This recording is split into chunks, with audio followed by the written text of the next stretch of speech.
During a luxurious party, the millionaire's son, bound to a wheelchair, falls into the pool without anyone noticing.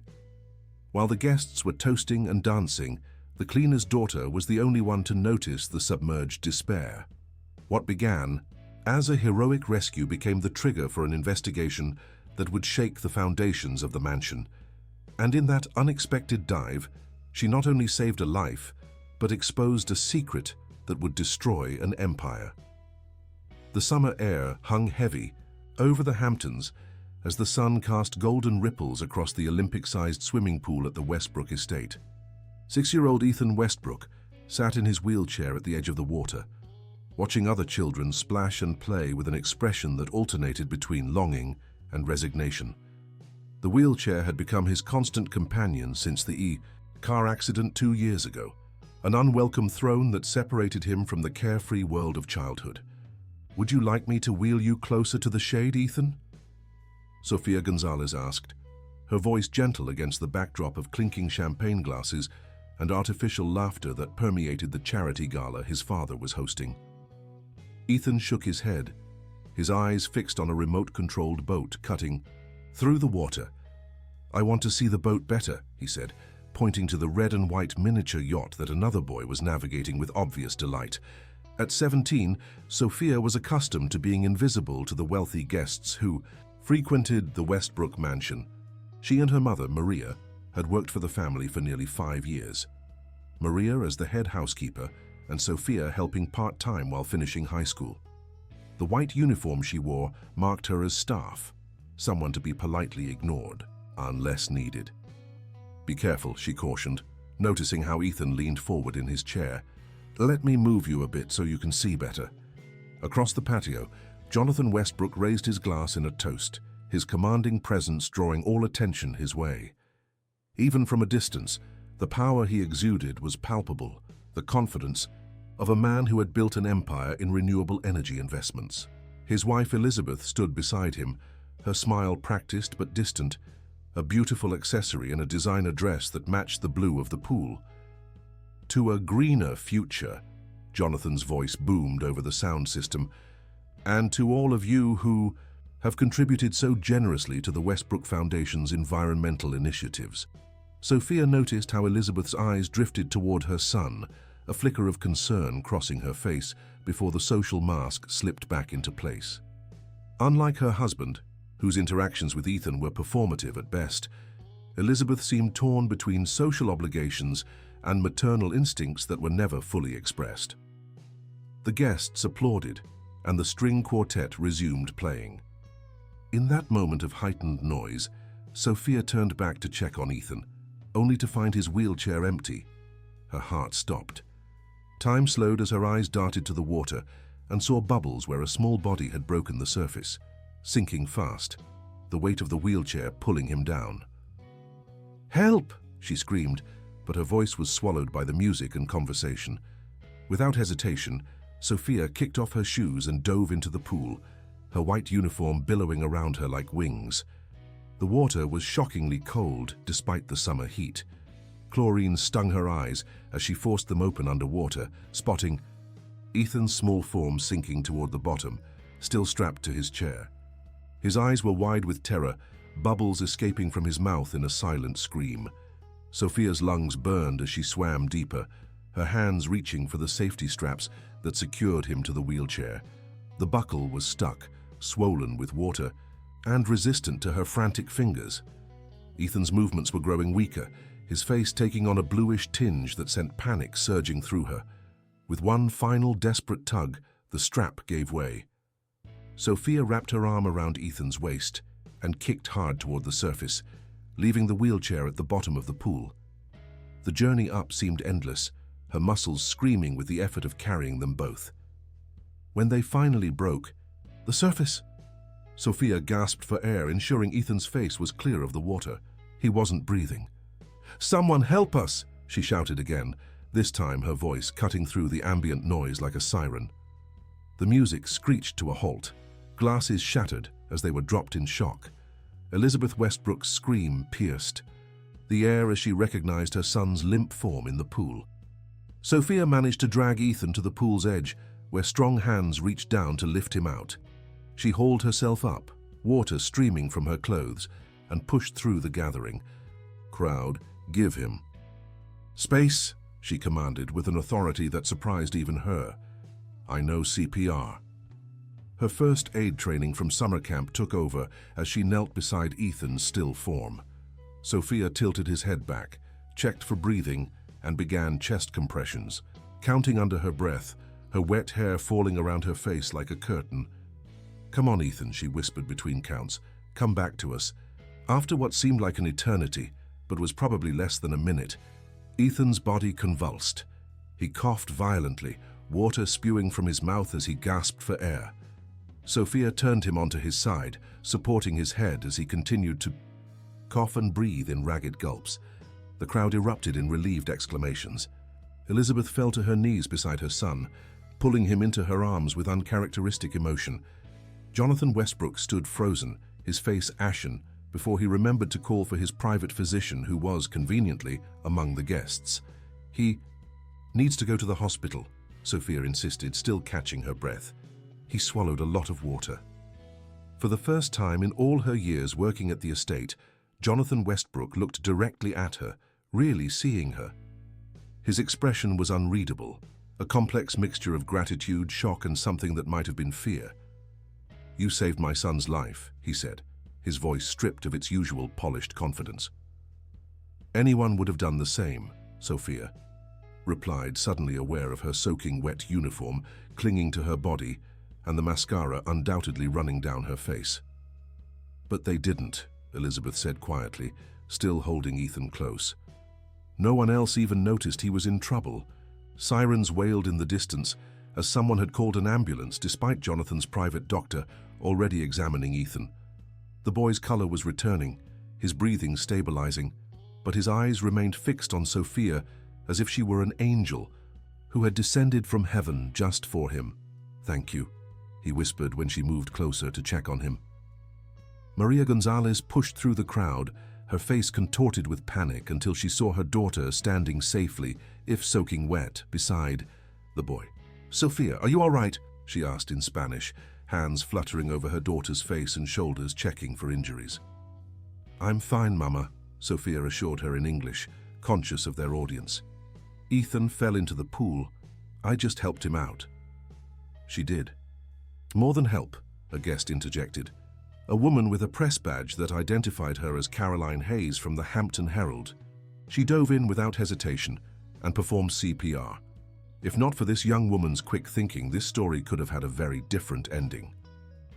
Caroline was already tapping notes into her phone, her journalistic instincts overriding party etiquette. "May I get your name for the article, miss?" Before Sophia could respond, Jonathan stepped between them, his composure returning with remarkable speed. "I'm sure we're all very grateful, but this is hardly the time for press statements. My son needs medical attention." The paramedics arrived, creating a new flurry of activity as they examined Ethan and prepared to transport him to the hospital. Elizabeth insisted on riding in the ambulance with him, while Jonathan announced he would follow in his car. As the guests began to disperse, murmuring about the dramatic turn of events, Jonathan paused beside Sophia and Maria. "Mrs. Gonzalez, please ensure your daughter has dry clothes and anything else she needs," he said, his CEO persona firmly back in place. "And when things settle down, I'd like to speak with both of you about appropriate compensation for her heroic actions today." With that enigmatic statement, he strode away, leaving Sophia standing in a puddle of pool water, a chill running down her spine that had nothing to do with her wet clothes. Something in his tone suggested that appropriate compensation might come with strings attached. By the following morning, Sophia Gonzalez had become an unwitting celebrity. Her image, captured by a guest's smartphone as she performed CPR on Ethan Westbrook, was splashed across the front page of the Hampton Herald under the headline, "Housekeeper's Daughter Saves Westbrook Heir." The story had been picked up by national outlets, and Sophia's phone wouldn't stop buzzing with notifications from social media accounts she rarely used. "This is insane," she muttered, scrolling through the hundreds of comments from strangers, calling her a hero. "All I did was what anyone would do." Maria placed a cup of coffee in front of her daughter at their small kitchen table. They lived in a modest two-bedroom apartment in the less glamorous part of Southampton, a 30-minute drive from the Westbrook estate. Not everyone would have noticed, Mika, Maria said, her voice a mixture of pride and concern. And not everyone knows CPR. You saved that boy's life. Sophia sipped her coffee, wincing at its strength. Her mother always made it too strong when she was worried. Mr. Westbrook left a message. He wants us both at the estate this afternoon. Maria's expression tightened. Did he say why? Something about discussing my future and a reward. Sophia shrugged, uncomfortable with the idea. I don't want a reward, Mama. I just did what was right. The Westbrooks don't think like us, Maria replied, sitting down across from her daughter. For them, everything has a price. Everything is a transaction. A knock at their door interrupted. Them?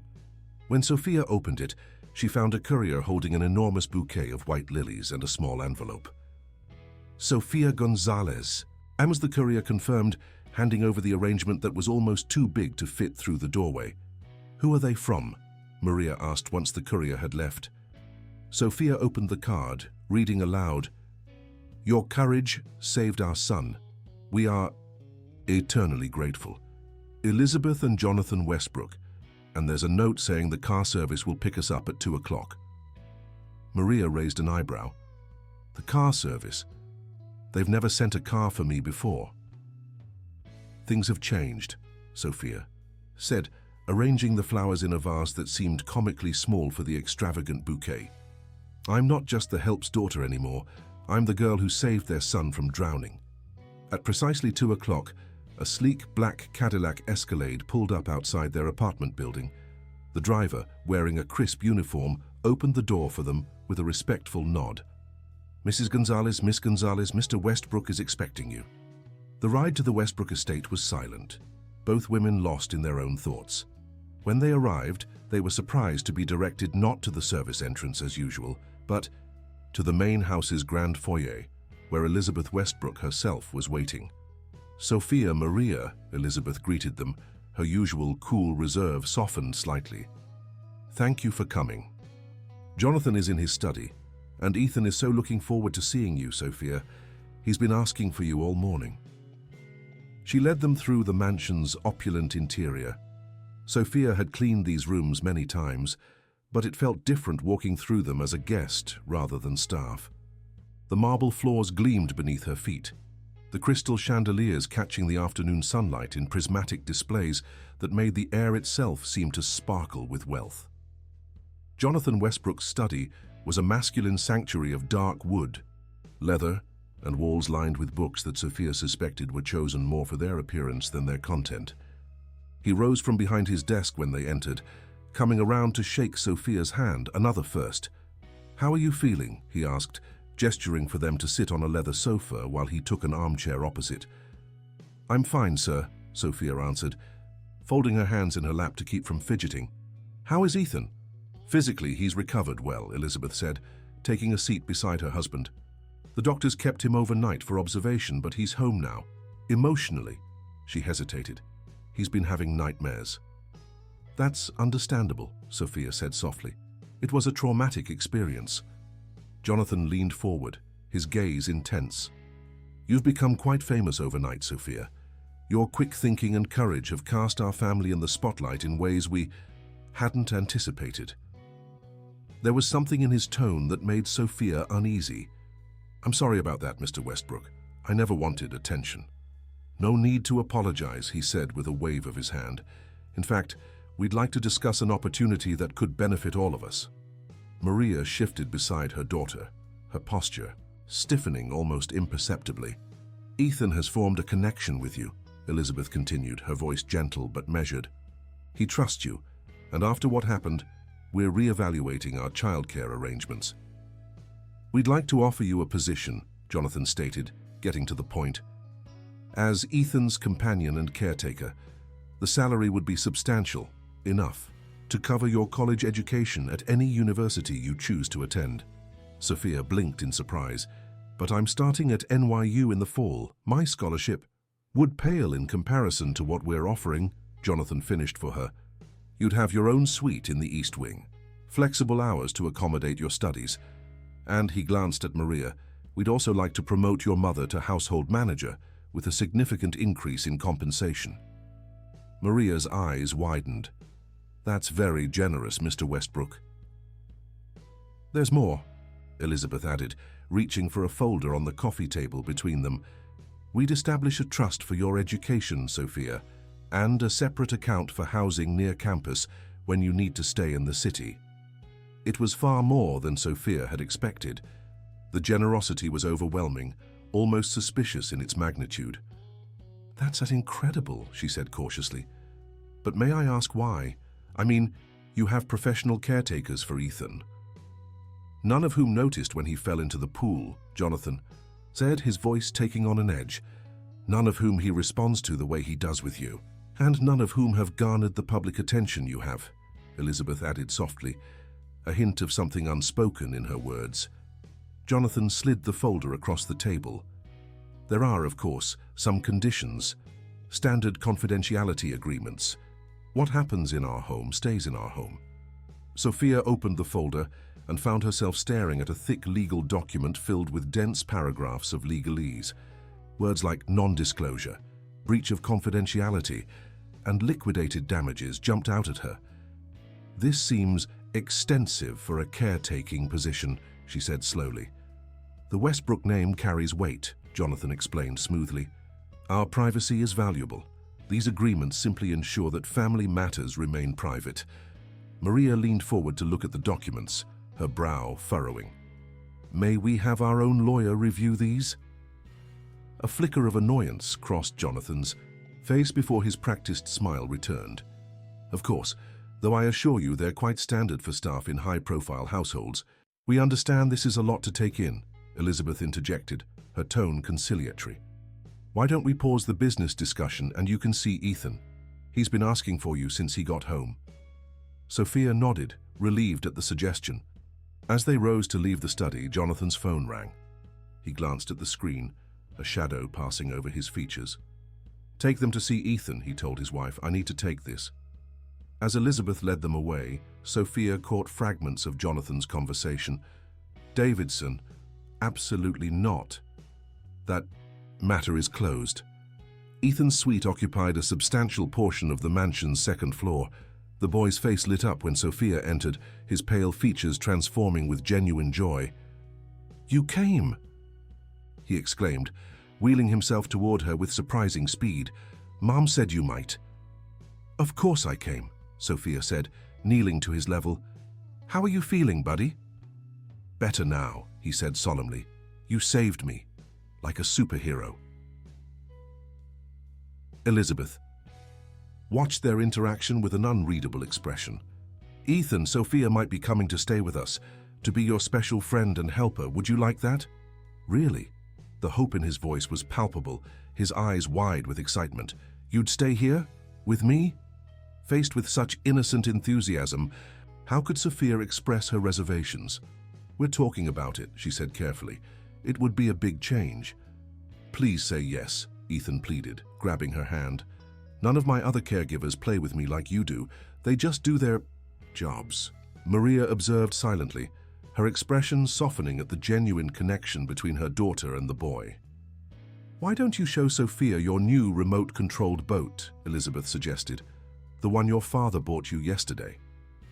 As Ethan eagerly showed off his new toy, an exact replica of the one he'd been watching before his accident, Elizabeth drew Maria aside. Your daughter is special, she said quietly. Ethan needs someone like her in his life, someone real. She is special, Maria agreed, which is why I want to make sure this arrangement is right for her. I understand your concerns, Elizabeth replied, her voice dropping even lower. But there are considerations beyond what Jonathan has shared, things I'd like to discuss with you, privately. Before Maria could respond, the sound of raised voices echoed from downstairs.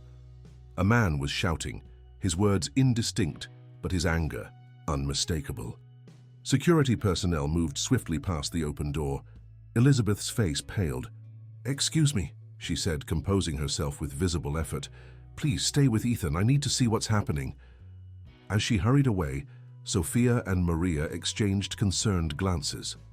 Through the window, they could see a man being escorted forcibly from the property, gesticulating wildly as security guided him toward the gates.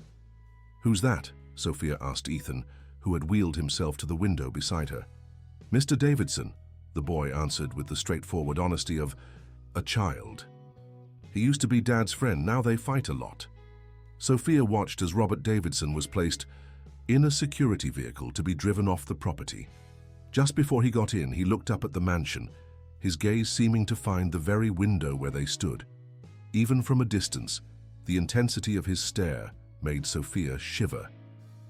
"Dad says we're not supposed to talk to him anymore," Ethan continued, unaware of the tension his words created. "He says Mr. Davidson tells lies." Maria placed a gentle hand on her daughter's shoulder.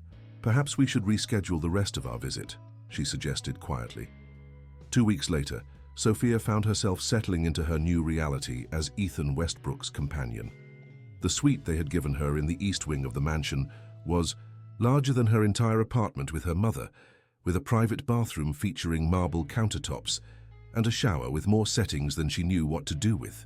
Despite the luxury surrounding her, she felt like an imposter in a gilded cage. The confidentiality agreements she and her mother had signed after a hasty review by a lawyer they could barely afford were comprehensive to the point of suffocation.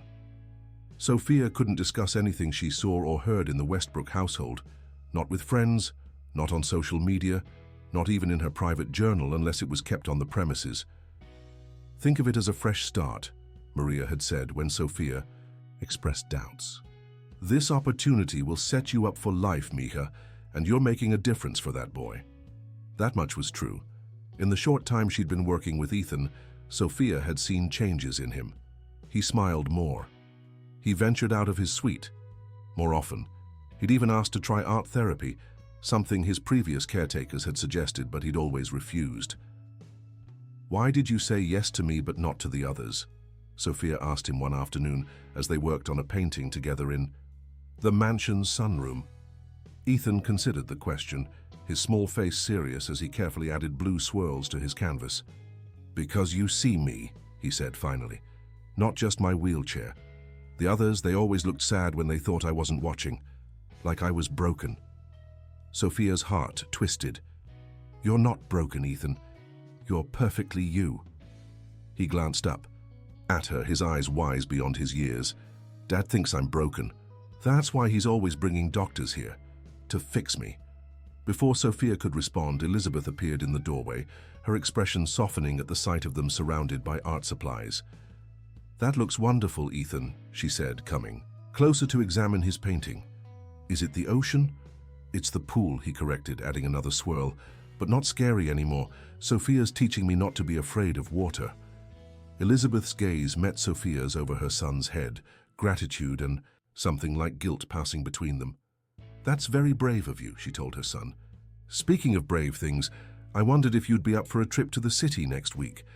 Dr. Winters has a new therapy he thinks might help with your mobility."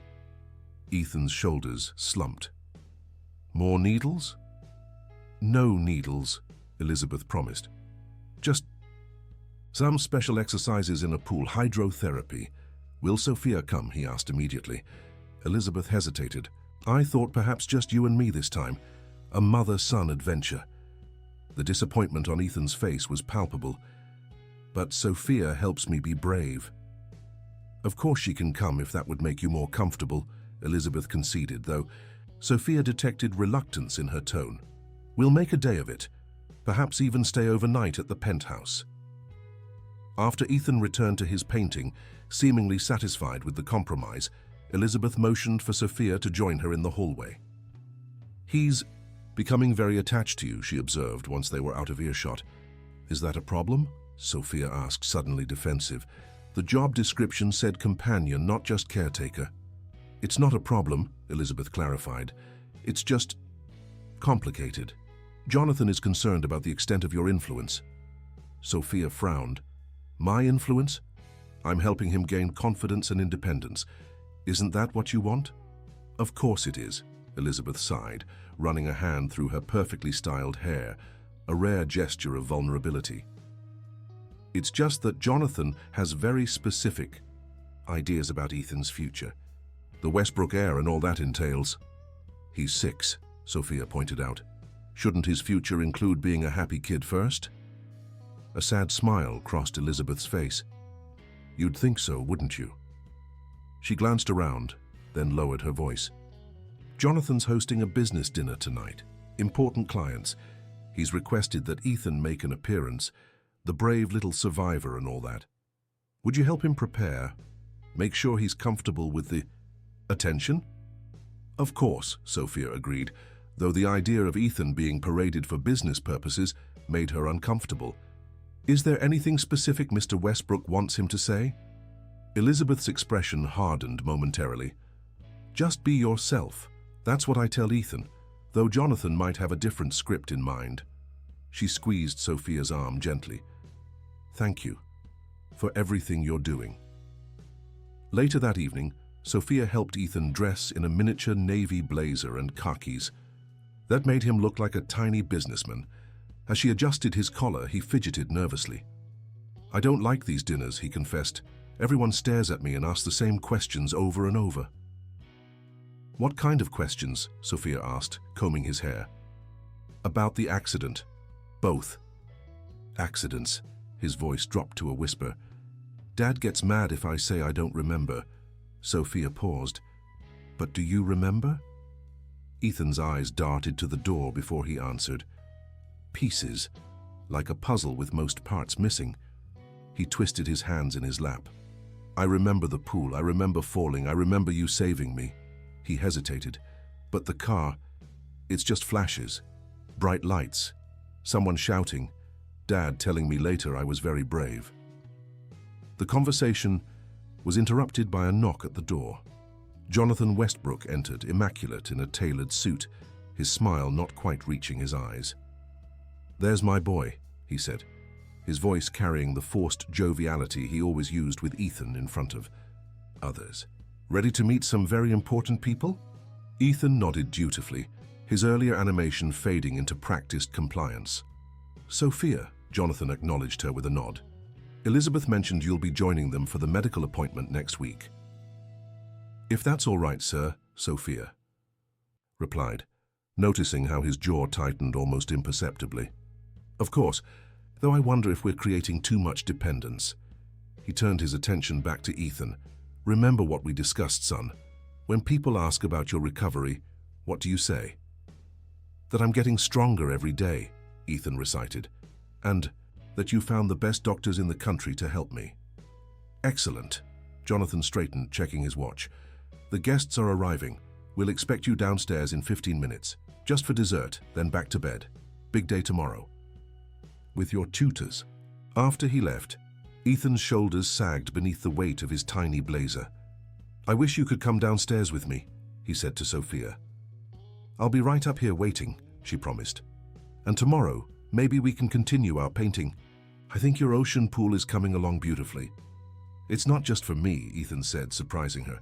It's for you too, because you were brave in the water. Sophia hugged him gently, marveling at how this child who had every material possession imaginable still managed to think of others. After escorting Ethan downstairs, Sophia found herself at loose ends. Her suite felt too isolated, so she wandered toward the kitchen, hoping to find her mother. Instead, she encountered Elizabeth in the family study, a glass of wine in hand, staring out the window at the gathering darkness. Oh, I'm sorry, Mrs. Westbrook, I was looking for my mother. Maria's overseeing the service for dinner, Elizabeth said, not turning around. And please, when we're alone, call me Elizabeth. Mrs. Westbrook makes me feel like my mother-in-law. Sophia hesitated in the doorway, uncertain whether to leave or stay. Come in, Elizabeth said, finally turning. I could use the company. Sophia entered cautiously, taking a seat on the edge of an armchair.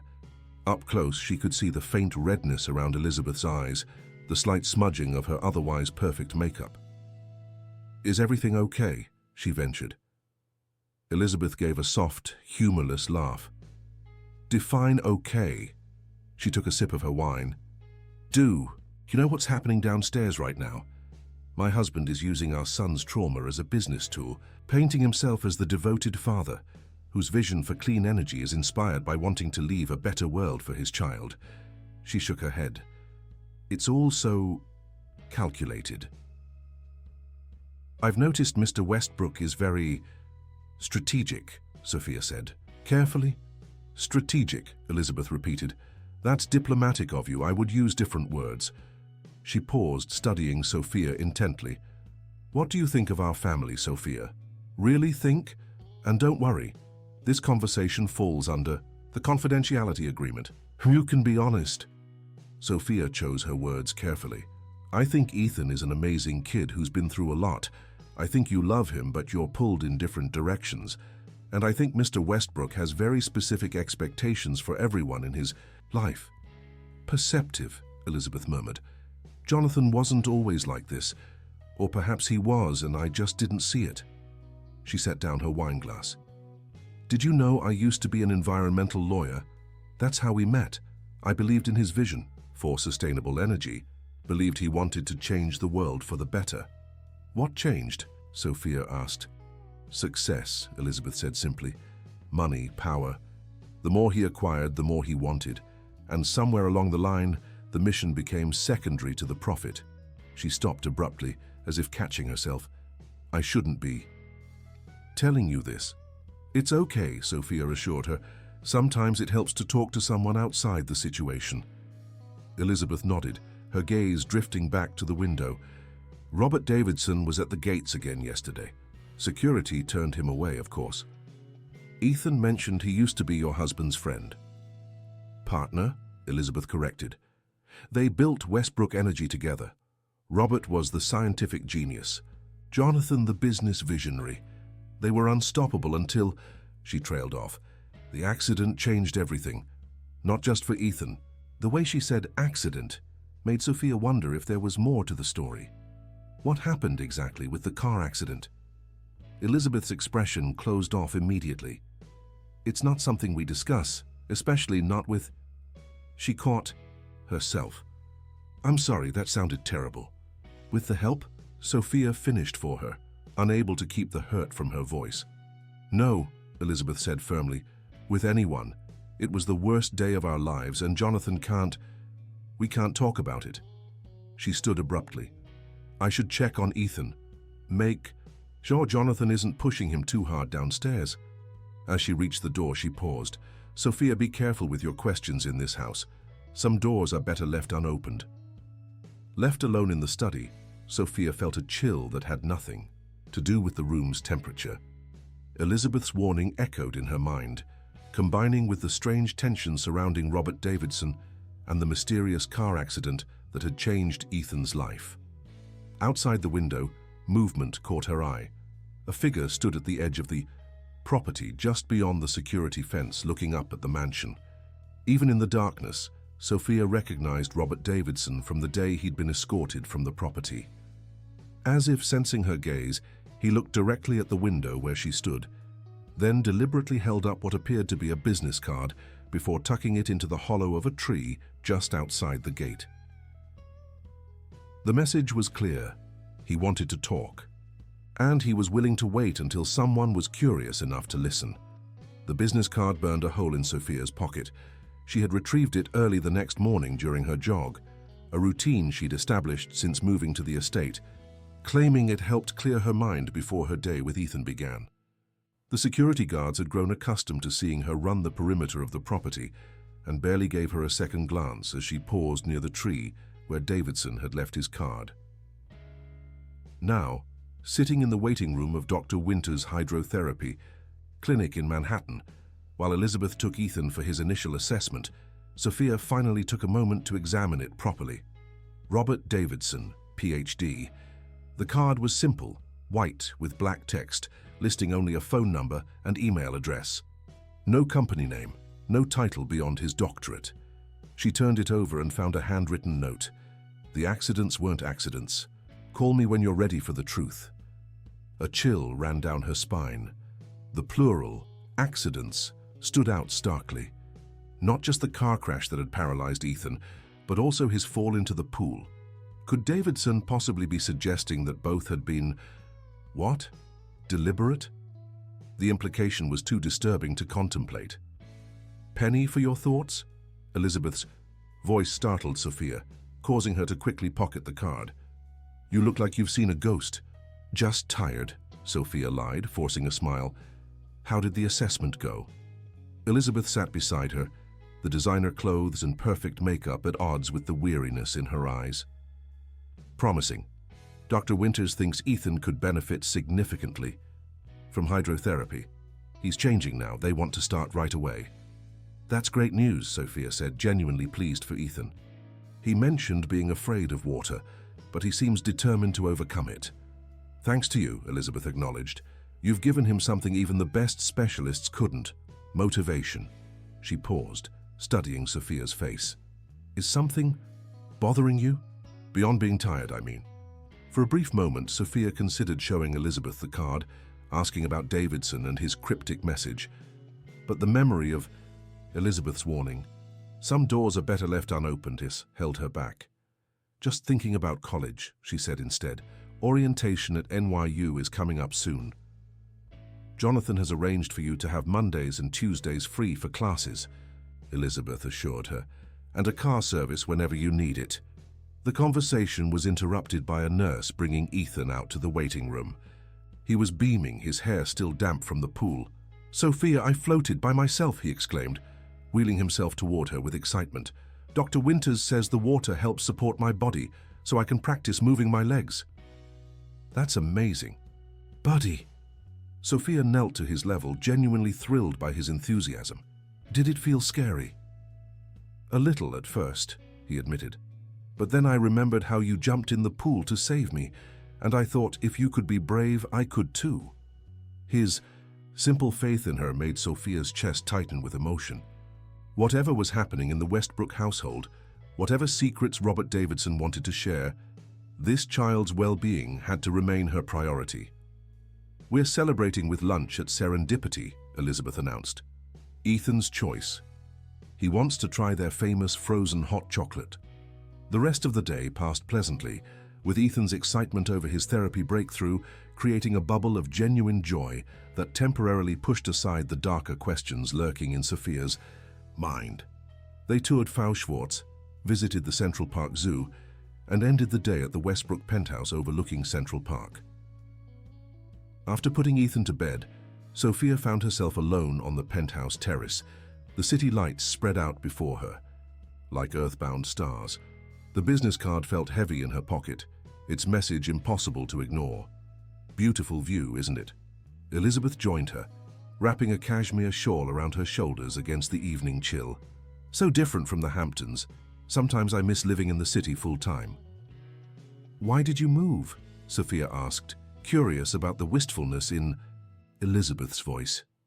"Jonathan preferred the Hamptons after Ethan's accident. More privacy, better security." She paused, leaning against the railing, "and fewer reminders." Reminders. Elizabeth's gaze remained fixed on the skyline. "The accident happened here in the city. We were on our way to meet Robert Davidson, actually.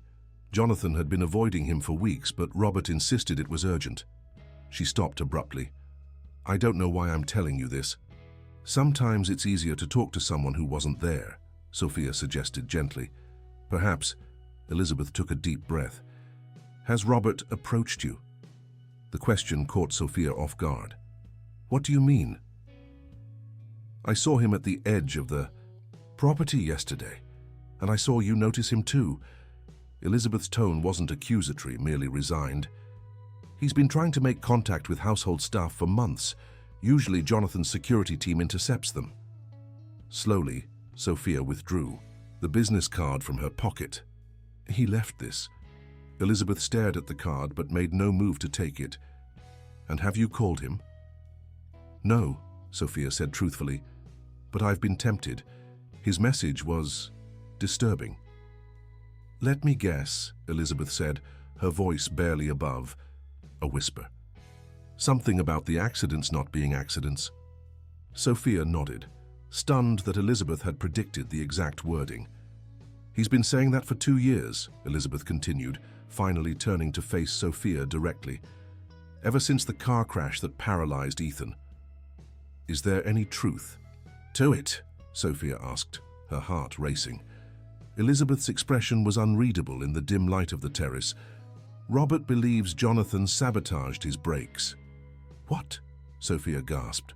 But that would mean that my husband was willing to risk our lives to silence a business partner, Elizabeth finished for her. It sounds insane, doesn't it? Then why would he say it? What would Dr. Davidson have to gain? Elizabeth laughed. Bitterly. What wouldn't he gain? If he could prove Jonathan was responsible, he could take control of the company they built together. The company Jonathan pushed him out of when their visions diverged. Diverged how? Sophia pressed, sensing she was finally getting closer to the truth. Robert wanted to keep Westbrook Energy focused on renewable research and development. Jonathan saw more profit in diversifying. Elizabeth chose her words carefully. International. Partnerships with entities Robert found questionable.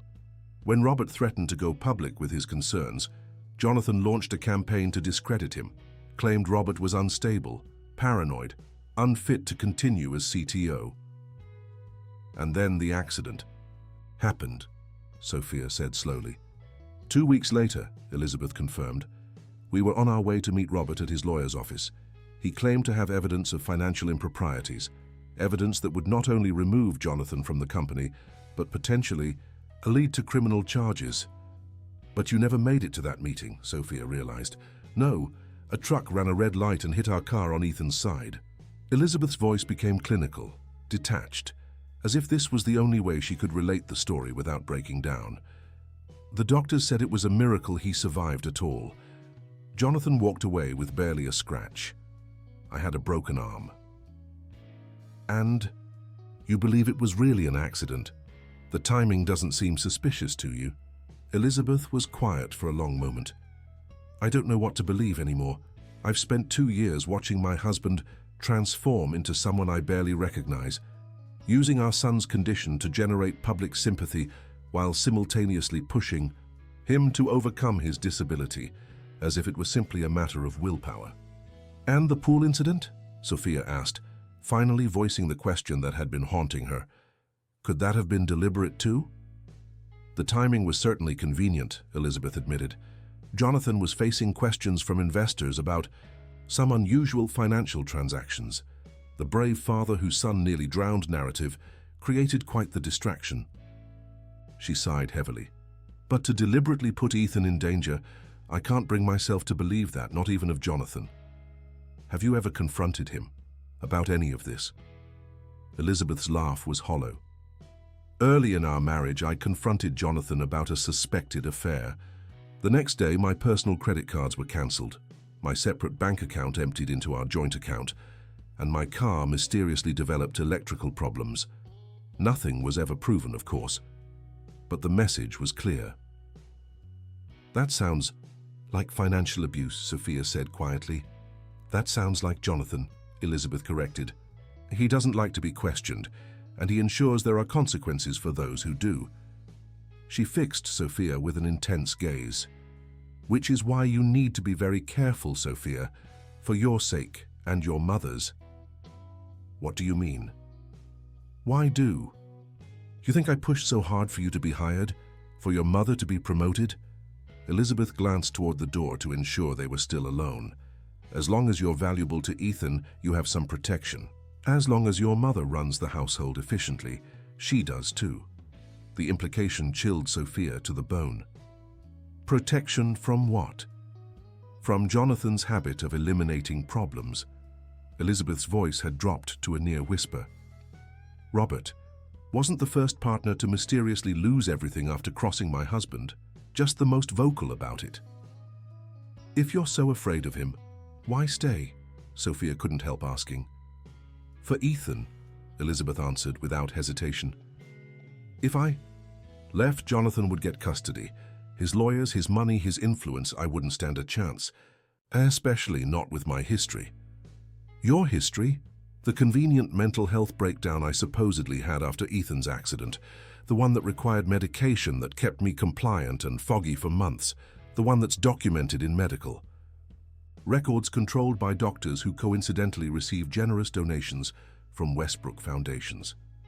Elizabeth's bitter smile held no humor. I've been gathering evidence of my own, slowly and carefully. One day I'll have enough to leave safely with my son. Until then. You play the perfect wife, Sophia finished for her. Exactly. Elizabeth straightened, composing herself. Which is why this conversation never happened. If Jonathan asks, we discussed Ethan's therapy and your college schedule. Nothing more. Of course, Sophia agreed, her mind reeling from all she'd learned.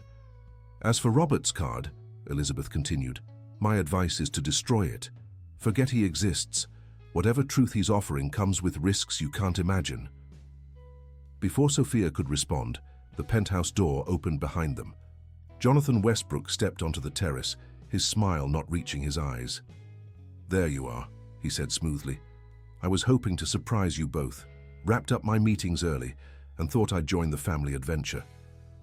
Jonathan, Elizabeth's transformation was immediate and unsettling, her posture softening, her expression warming into a perfect imitation of a devoted wife.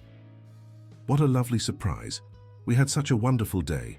Ethan made real progress with Dr. Winters. So I heard when I called the clinic for an update. Jonathan's gaze shifted to Sophia. And how are you finding the city, Sophia? Different from the Hamptons, I imagine. It's beautiful, she replied, struggling to appear normal after the conversation they'd just had. Ethan enjoyed every minute. Excellent. Jonathan placed a possessive hand on Elizabeth's shoulder. Why don't you check on our son, dear? I'd like a word with Sophia. Elizabeth hesitated for just a moment, her eyes meeting Sophia's with a warning before she nodded. Of course, don't stay out too long, it's getting chilly. Once they were alone, Jonathan's demeanor shifted subtly. The charming smile remained, but his eyes grew calculating.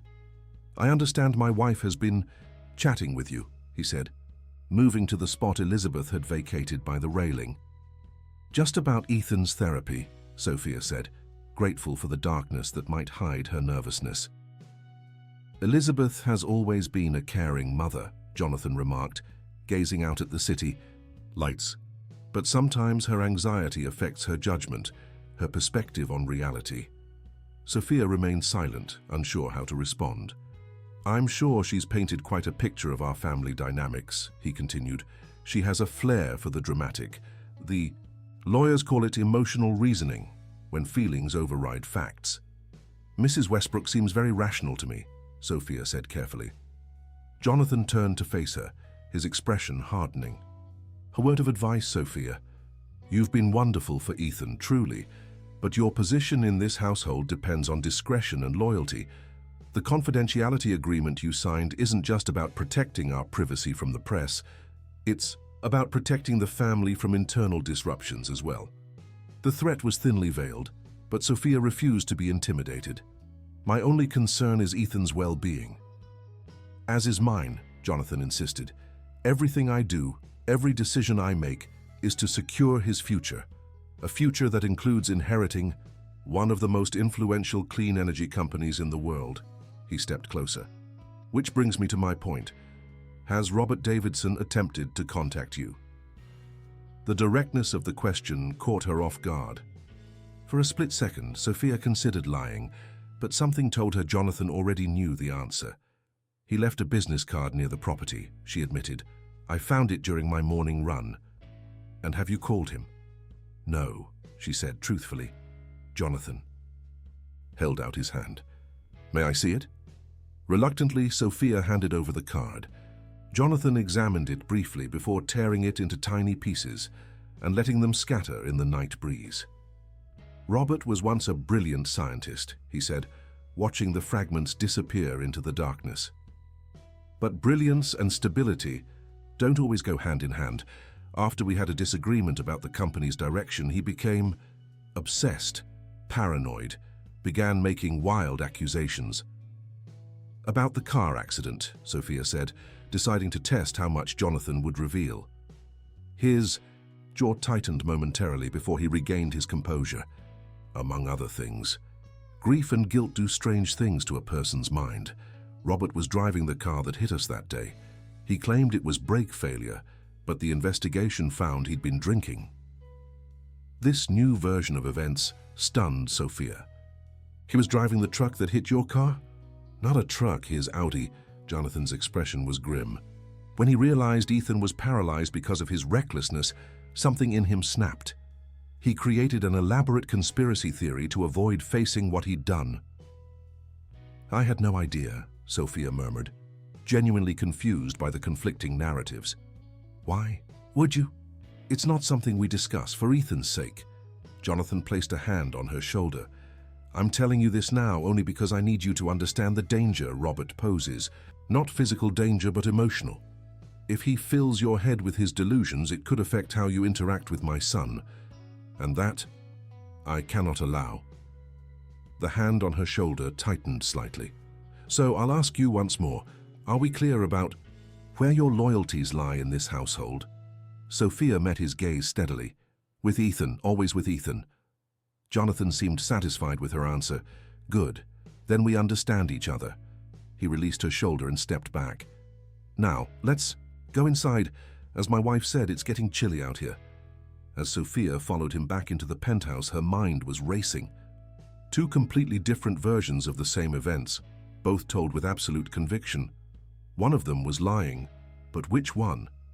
And more importantly, what would happen to her and her mother if she chose the wrong side in this invisible war? Summer gave way to fall, and Sophia settled into a rhythm that balanced her duties at the Westbrook estate with her classes at NYU. The luxury car that delivered her to campus twice a week drew curious stares from her classmates, most of whom were struggling with student loans and part-time jobs. Sophia herself felt increasingly caught between two worlds, the rarefied air of the Westbrooks' existence and the grounded reality of her previous life. Through it all, Ethan remained her anchor. His progress in hydrotherapy had been remarkable, his fear of water transformed into enthusiasm. Dr. Winters had even suggested that with continued therapy, Ethan might eventually regain some limited movement in his legs, news that had Elizabeth quietly hopeful and Jonathan publicly triumphant. Westbrook determination, he'd declared to a reporter covering his latest renewable energy initiative. My son refuses to be defined by limitations. He's a fighter, just like his old man. The quote, accompanied by a carefully staged photo of Jonathan watching Ethan in therapy, appeared in several business publications. None mentioned that Jonathan had attended exactly one therapy session, the one where photographers were present. On a crisp October morning, Sophia sat on a bench near the campus coffee shop, reviewing notes for her psychology midterm while waiting for her literature. Class to begin. The familiar ping of her phone signaled a text message, likely from Maria or Elizabeth checking on her schedule. Instead, she found an unknown number and a message that made her blood run cold. Evidence in the boathouse, hidden compartment. Under floorboards near workbench, the truth about both accidents, be careful who sees you looking. R.D. Robert Davidson. Despite Jonathan's warnings and Elizabeth's caution, he had found a way to contact her directly. But how had he gotten her number? And more importantly, what evidence could possibly be hidden in the Westbrook boathouse?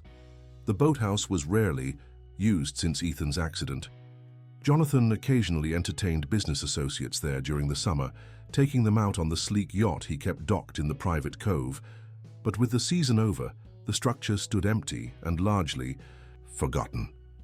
Sophia stared at the message until her screen went dark.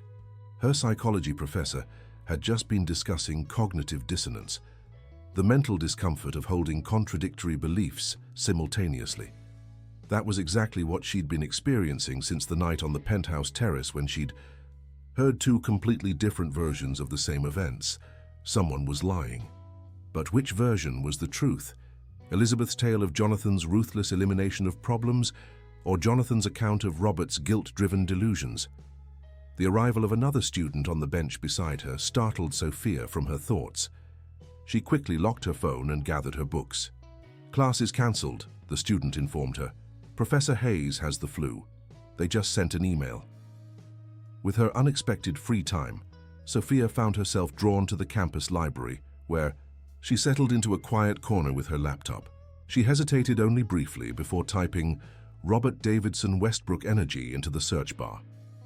News articles from business and scientific publications filled the screen.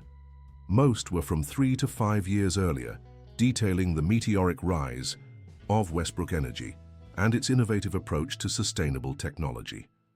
In nearly every early piece, Robert Davidson was mentioned alongside Jonathan Westbrook, the scientific genius and the business visionary, a partnership that promised to revolutionize the renewable energy sector. Then, abruptly, the narrative changed.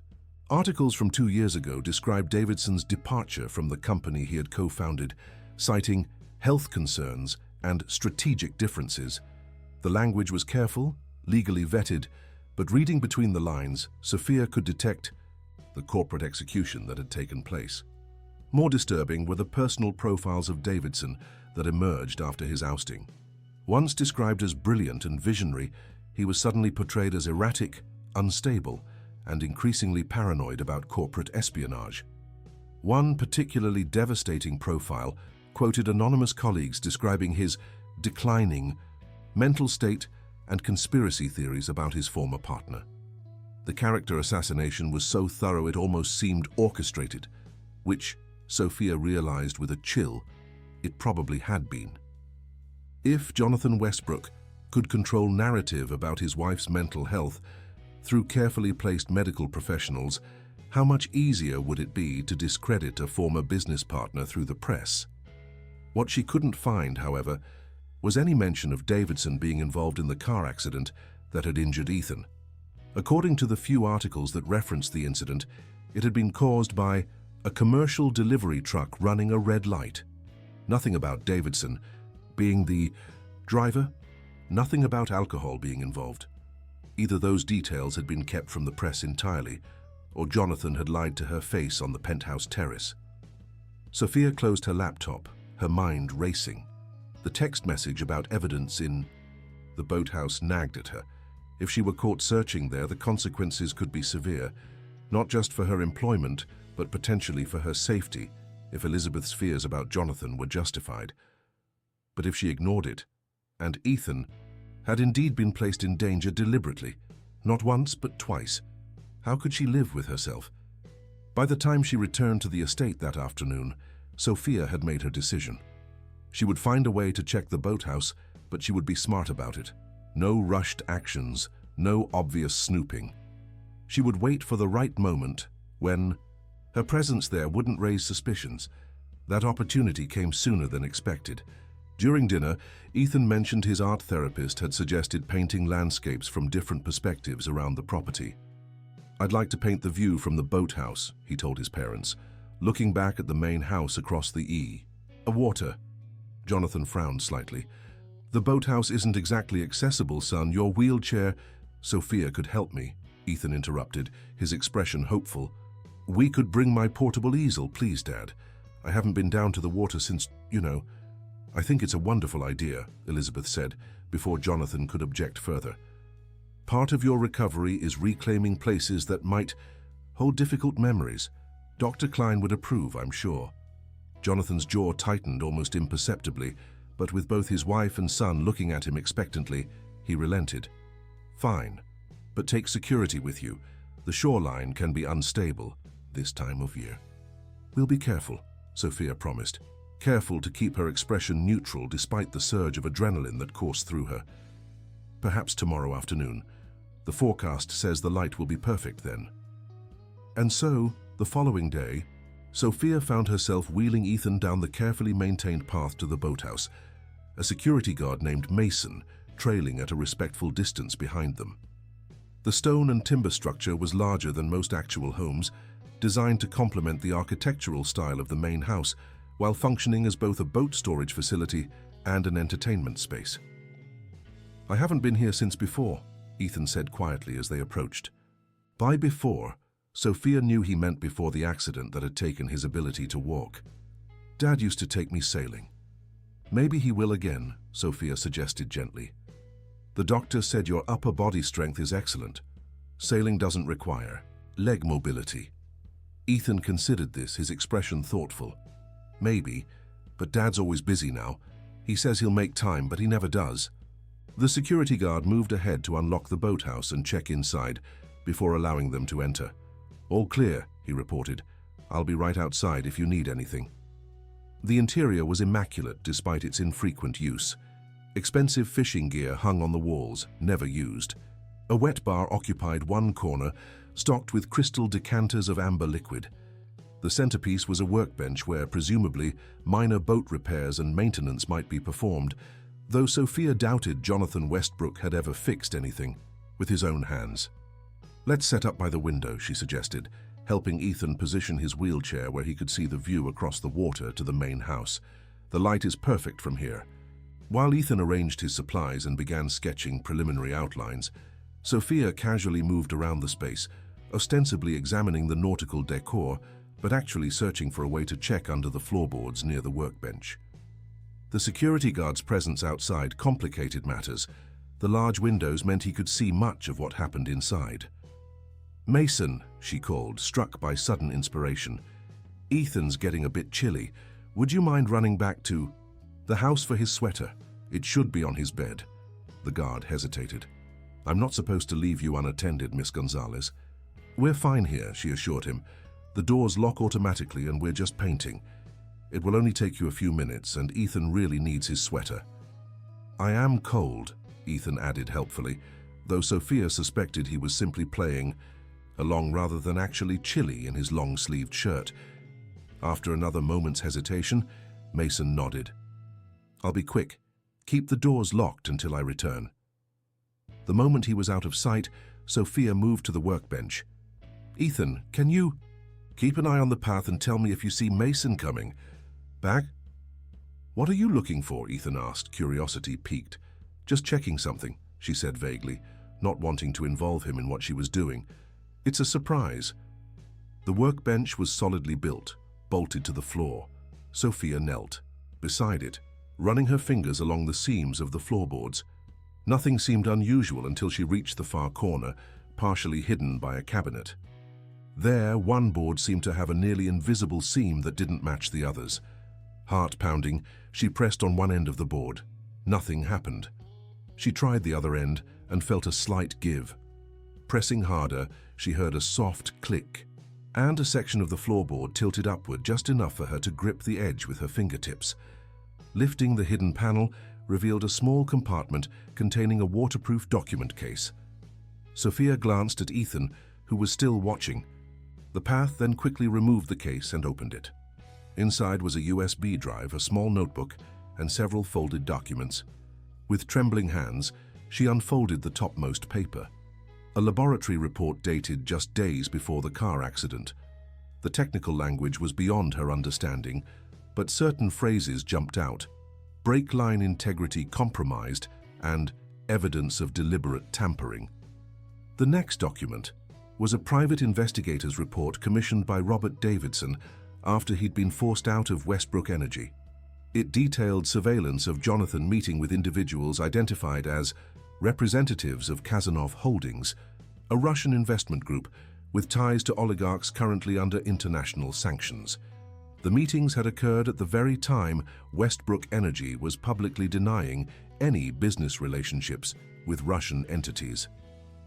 "Sophia," Ethan's voice broke into her racing thoughts. "Mason's coming back." Quickly, she took photos of the documents with her phone, then replaced everything exactly as she'd found it, closing the hidden compartment with a soft click.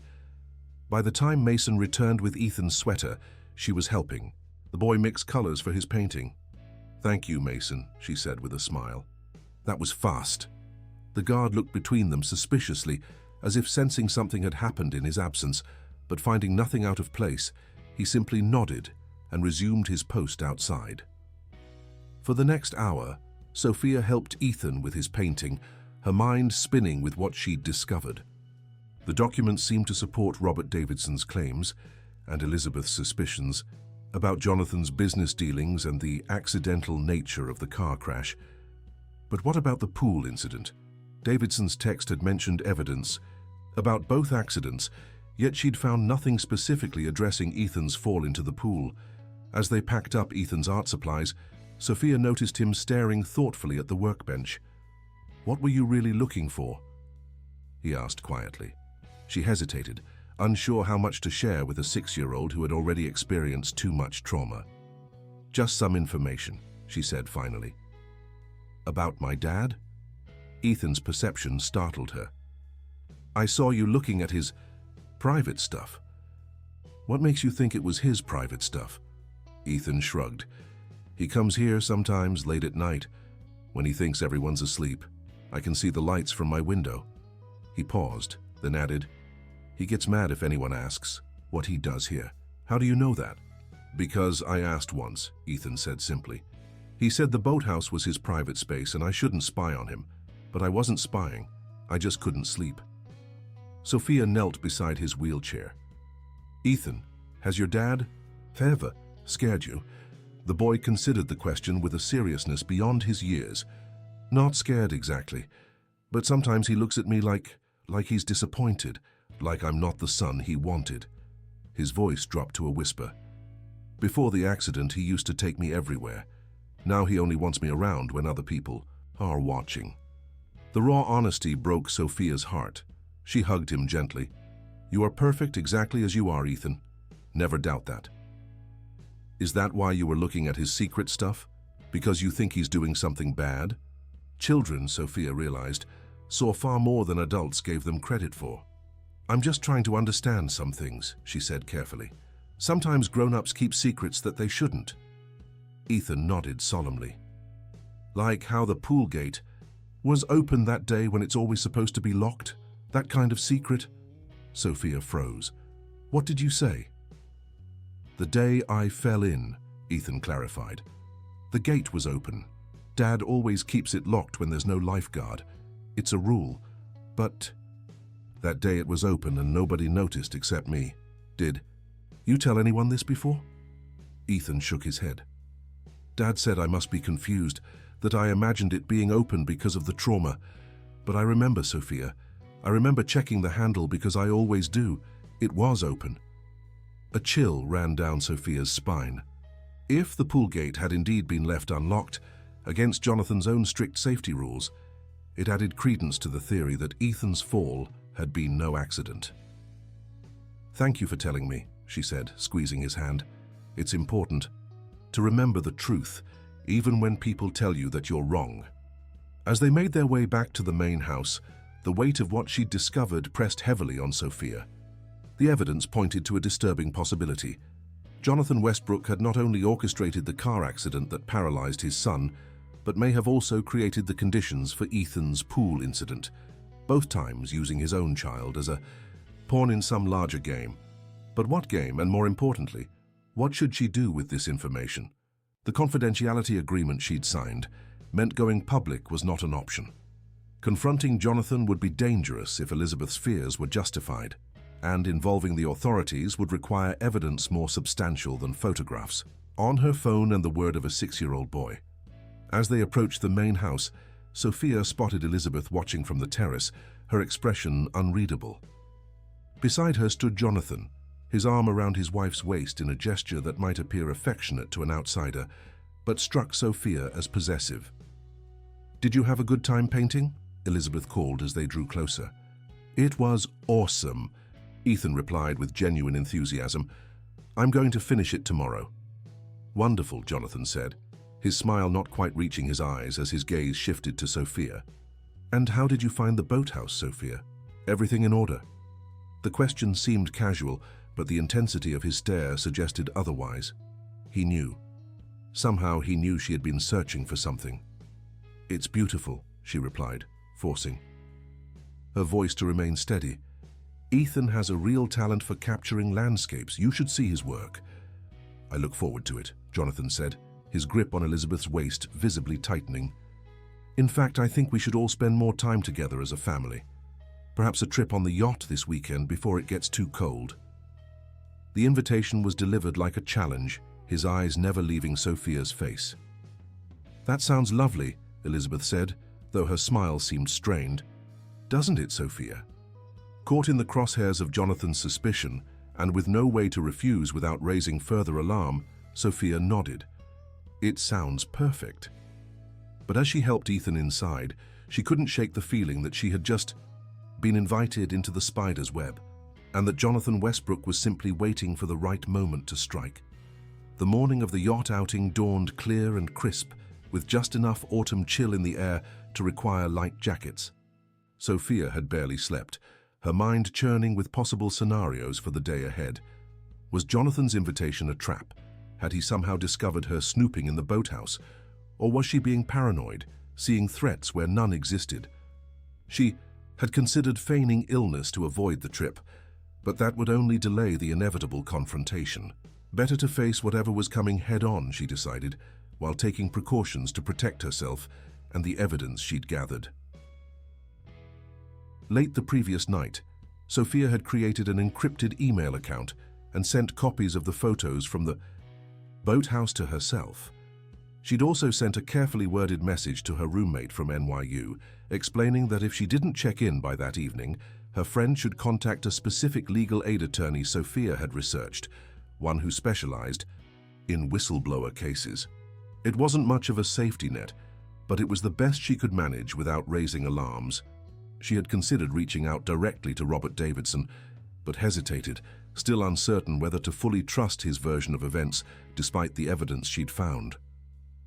"You look tired," Maria commented as they prepared breakfast together in the mansion's kitchen. As household manager, Maria no longer needed to cook, but she still preferred to prepare the family's morning meal herself, a small tradition from their previous life that both mother and daughter cherished. "Didn't sleep well," Sophia admitted, slicing fruit for Ethan's favorite breakfast bowl. Maria glanced around to ensure they were alone before lowering her voice. "Is it about today, the boat trip?" "You've noticed it too," Sophia asked, relieved she wasn't the only one sensing something off about Jonathan's sudden interest in family time. "Mr. Westbrook has been different since you went to the boathouse with Ethan," Maria confirmed. "More attentive, asking questions about your schedule, your classes."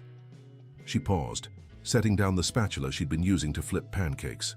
"Mia, whatever you're involved in, whatever you've discovered, be careful.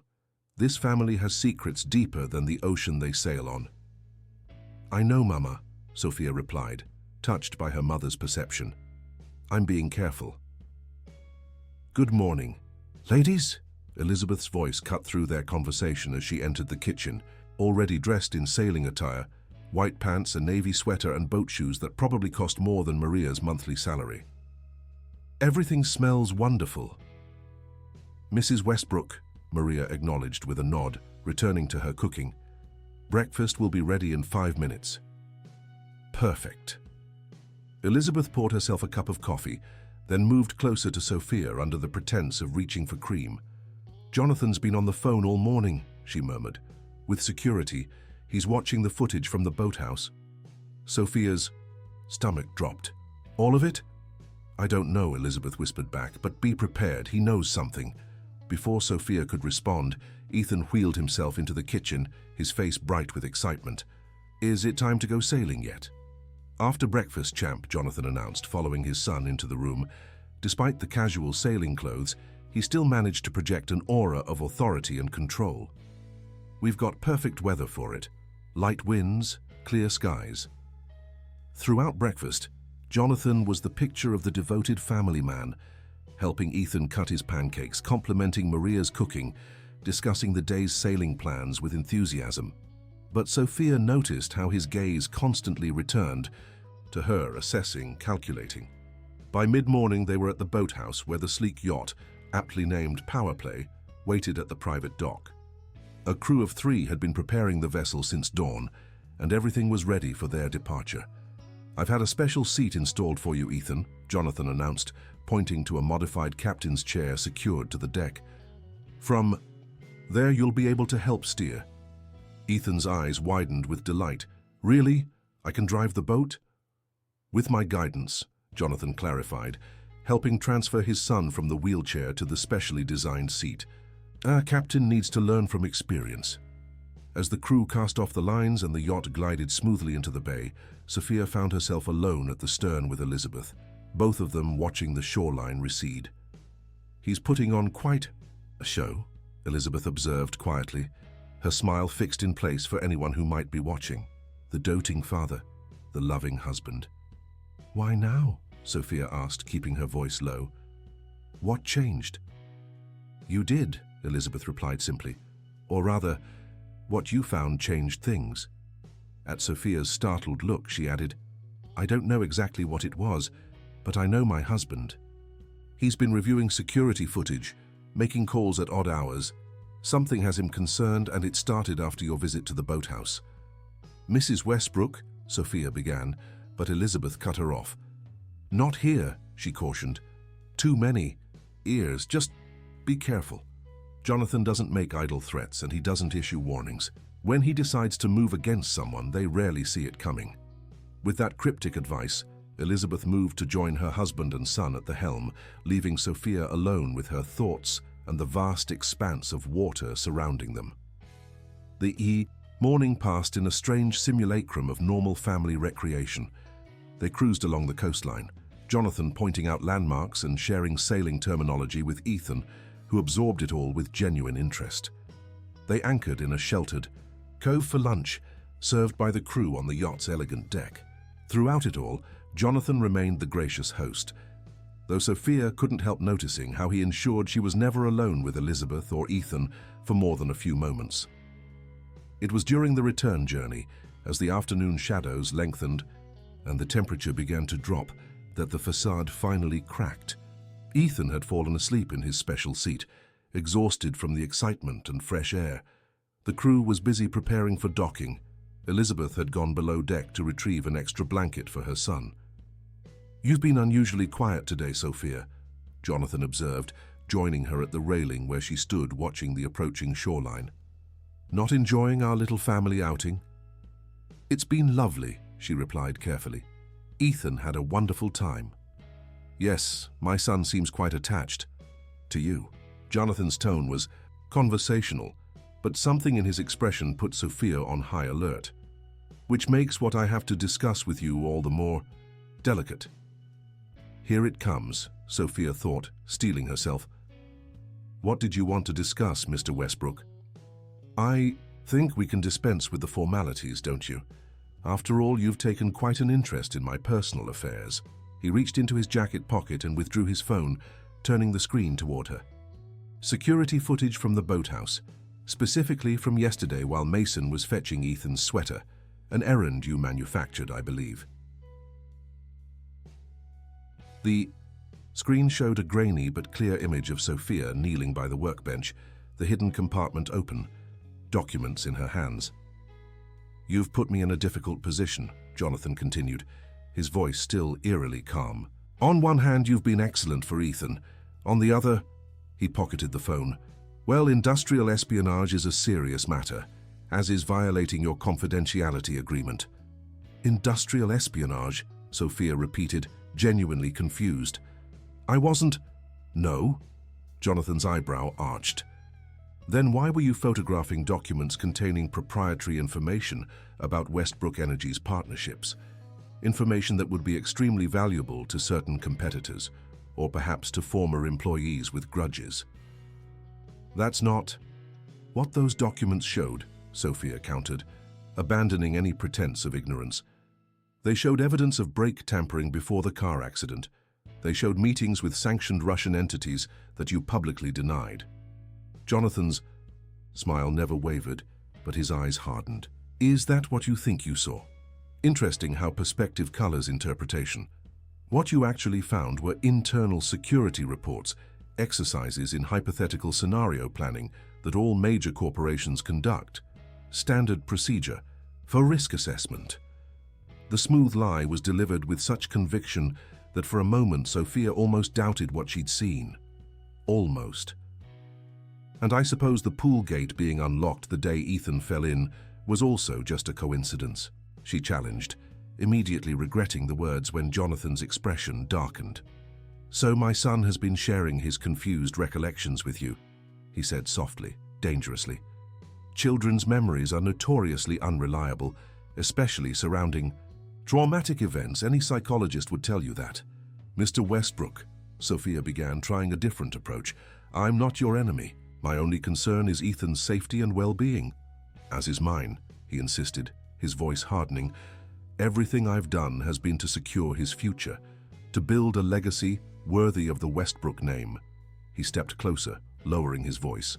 Do you have any idea what's at stake? The scale of what we're building? Renewable energy isn't just an industry, it's the future of global power. Not just electrical power, but geopolitical power. There was a fervor in his eyes that Sophia found disturbing, the zealotry of a man who had convinced himself that his ends justified any means. And that justifies endangering your own son, she asked, unable to keep the horror from her voice. You misunderstand, Jonathan replied, his tone softening to something almost paternal. I would never intentionally harm Ethan. The car accident was truly that. An accident. A tragic one caused by Robert Davidson's recklessness, not my machinations. And the pool incident. A terrible lapse in security protocol, one that cost several staff members their jobs. He sighed heavily. But I understand why you might be suspicious given the information you've been fed. Robert has been quite busy, hasn't he? Leaving messages, planting evidence, contacting household staff. Sophia said nothing, unwilling to confirm or deny Davidson's communications. Here's what's going to happen, Jonathan continued, his businessman persona fully reasserting itself. You have two options. The first, you resign immediately, sign additional confidentiality agreements, and receive a generous severance package. You return to your studies at NYU with your tuition fully paid, and we never speak again. Your mother, of course, would need to resign as well. And the second option, Sophia asked, though she suspected she already knew. You continue working with Ethan under significantly greater supervision, no more private conversations with my wife, no more unsupervised outings with my son. Your electronic communications will be monitored, your campus activities observed. And should you violate these terms in any way, should you attempt to contact Robert Davidson or share what you believe you've discovered, the consequences would be severe. That sounds like a threat. Merely a statement of fact, Jonathan corrected. I protect what's mine, Sophia. My family, my company, my reputation. And if I refuse both options? Jonathan's laugh was genuinely amused. There is no third option. We're in the middle of the bay on my private yacht. The crew answers to me. Your phone has no signal out here. A technical issue that will resolve itself once we dock. He gestured expansively at the water surrounding them. This conversation never happened. Any claims to the contrary would be your word against mine. And in case you've forgotten, I'm Jonathan Westbrook. The casual arrogance with which he delivered this statement was chilling. This was a man accustomed to absolute power, to bending reality to his will through sheer force of wealth and influence. You need time to think, he continued, his tone softening again. I understand. Take until tomorrow morning. We'll talk again after breakfast. The conversation was clearly over. Jonathan moved away to check on Ethan, who was beginning to stir from his nap, leaving Sophia gripping the railing so tightly her knuckles turned white. Elizabeth emerged from below deck, a blanket in her arms. She took one look at Sophia's face and knew immediately that something had happened. Are you all right? She asked under the pretense of helping arrange the blanket around Ethan. Your husband just threatened me, Sophia replied, keeping her voice steady with effort. Very politely, of course. Elizabeth's expression didn't change, but Sophia saw the resignation in her eyes. What are you going to do? I don't know yet, Sophia admitted, but I'm not abandoning Ethan. Be careful, Elizabeth warned again. Jonathan doesn't make idle threats. Neither do I, Sophia replied with more confidence than she felt. As the yacht approached the private dock, Sophia noticed an unusual amount of activity on shore. Several black SUVs were parked near the boathouse, and men in suits stood watching their approach. Not the usual household security, but something more official-looking. Jonathan noticed them too, his posture stiffening as he handed control of the vessel back to the captain. Elizabeth, take Ethan below deck, he ordered, his voice tense. "What's happening?" she asked, already moving to comply. "Just a business matter," he replied dismissively. "Nothing to concern yourself with." But as they drew closer to the dock, Sophia could see that this was far more than a business matter. The men on shore were now clearly identifiable by the letters emblazoned on their jackets: FBI. Jonathan's face had gone pale, his earlier confidence replaced by barely contained panic. "This is a misunderstanding," he muttered, more to himself than anyone around him. "A mistake that will be corrected with one phone call." But when the yacht docked and the federal agents stepped, a board warrant in hand, it became clear that no phone call would resolve this situation. As the lead agent began reading Jonathan his rights, the words financial fraud, conspiracy, and sanctions violations cut through the stunned silence. Elizabeth had returned to the deck, Ethan safely below with a crew member. Her expression was a complex mixture of shock, vindication, and fear as she watched her husband being handcuffed. "Elizabeth," Jonathan called to her, desperation cracking his composed facade. "Call Sanders at the firm. Tell him to activate Protocol 7. This will all be cleared up by dinner." But Elizabeth made no move toward her phone. Instead, she stood straighter, meeting her husband's gaze with a steadiness Sophia had never seen before. "I'm afraid I can't do that, Jonathan," she said quietly.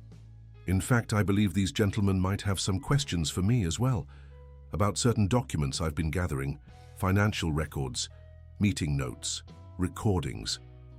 The betrayal on Jonathan's face was absolute. "You?"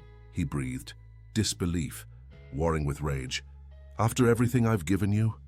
"Given me?" Elizabeth repeated, a lifetime of suppressed anger finally surfacing. "You've given me a prison disguised as a mansion. You've given our son a father who sees him as an asset rather than a child. What you've never given either of us is the truth." As Jonathan was led away, still protesting his innocence and demanding his lawyers, Sophia found herself standing beside Elizabeth on the deck, both of them watching in stunned silence as the man who had seemed so untouchable was placed in the back of an FBI vehicle. "Did you know this was going to happen today?" Sophia finally asked. Elizabeth shook her head slowly. "No. I've been feeding information to certain authorities for months, but I had no idea they were moving today." She turned to Sophia, her expression grave. "This is just the beginning. Things are going to get very complicated, very quickly." "What happens now?" Sophia asked, thinking of Ethan, who was mercifully unaware of his father's arrest for the moment. "Now," Elizabeth said, drawing a deep breath, "we protect Ethan from the fallout and hope that whatever Jonathan has done doesn't destroy all of our lives in the process." As if on cue, another agent approached them, his expression professionally neutral.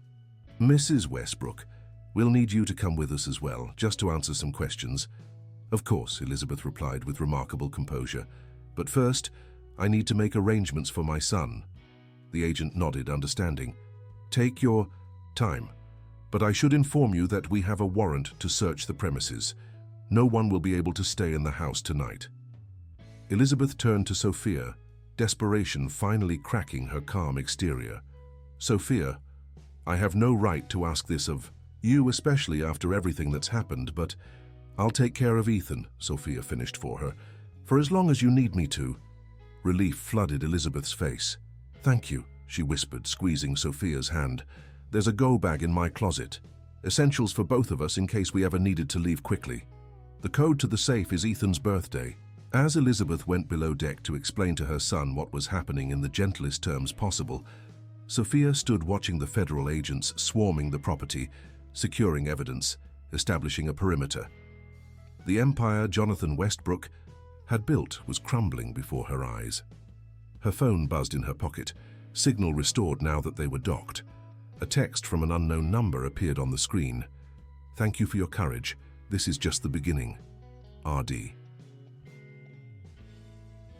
Robert Davidson. Somehow he knew what was happening. Had he been involved in the investigation all along? Had her photos of the documents been the final evidence needed to move against Jonathan? These questions would have to wait. For now, her priority was Ethan, who would need all the stability and support she could provide as his world turned upside down. As the sun began to set over the Hamptons, casting long shadows across the water, Sophia realized that the voyage that had begun as a trap set by Jonathan had instead become the moment of his downfall. The tide had turned literally and figuratively, bringing with it a reckoning long overdue. 3 months had passed since Jonathan Westbrook's arrest, and with each day, the full extent of his financial misdeeds became clearer. What had begun as an investigation into sanctions violations had expanded to encompass tax evasion, wire fraud, and money laundering on a scale that shocked even veteran prosecutors. The Westbrook fortune, it turned out, was built on a foundation far shakier than anyone had realized. The mansion had been seized, the assets frozen, the company placed under external management, while the legal proceedings continued. Elizabeth had been questioned extensively, but ultimately cleared of wrongdoing, her cooperation with authorities earning her immunity in exchange for her testimony against her husband. Through it all, Sophia and Maria had become Ethan's constants, providing stability in the storm that had engulfed his young life. They had moved him into their modest apartment in Southampton, transforming their small living room into a bedroom for him. The cramped quarters were a far cry from the mansion's opulence, but Ethan never complained. If anything, he seemed to thrive in the warm, unpretentious environment where he was treated simply as a child, not an heir or a symbol.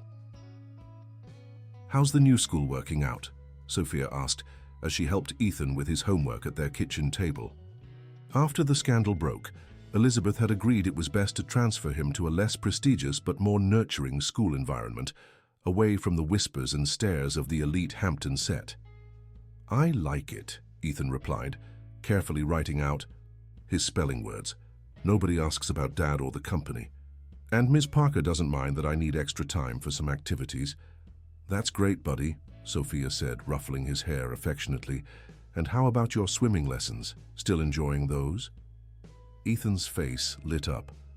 "Dr. Winters says, I'm making excellent progress. Yesterday I managed to kick all the way across the pool with just the kickboard, no help." The pride in his voice made Sophia's heart swell. The hydrotherapy had evolved into regular swimming lessons, the water becoming a place of freedom rather than fear for Ethan.